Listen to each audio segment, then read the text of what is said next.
আসসালামু আলাইকুম রহমতুল্লাহ বরকাতুহ। সম্মানিত অভিভাবক এবং প্রিয় শিক্ষার্থী, সবাইকে স্বাগত জানাচ্ছি আবারও।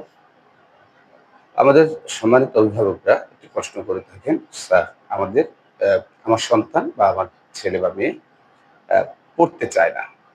তো করণীয় কি? আমি বলব, পড়তে চাইবে না কেন? সে চাইবে, অবশ্যই চাইবে, পড়বে যদি তার কাছে পড়াটা সহজ লাগে। পড়ার কিন্তু একটা মজা আছে। সেই মজাটা যদি সে বুঝতে পারে, সে যদি পড়ার যে সহজবোধ্য হয় তার কাছে, তাহলে সে অবশ্যই পড়ায় মনোযোগী হবে।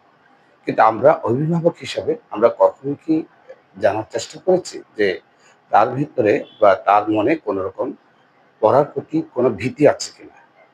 কোনো রকম আ তার সমস্যা আছে কিনা? আমার মনে হয় আমরা এই জিনিসটা একটু খেয়াল করি না। আমরা সবসময় তাদেরকে বলি, "পড়ো, পড়ো, পড়ো।" পড়তে বলি। কিন্তু পড়ার প্রতি যে একটা তার যে অনীহা, সে অনীহাটা কেন হয়েছে? সেটা একবারও আমরা কিন্তু হয়তো জানার চেষ্টা করি না।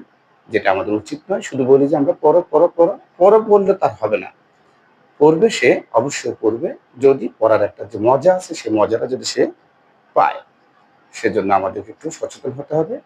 পড়ার প্রতি তার যেন কোন রকম আ ঘাটতি তার যেন না থাকে বা ভয়-ভীতি যেন না থাকে, সেটা আমাদেরকে একটু দেখতে হবে।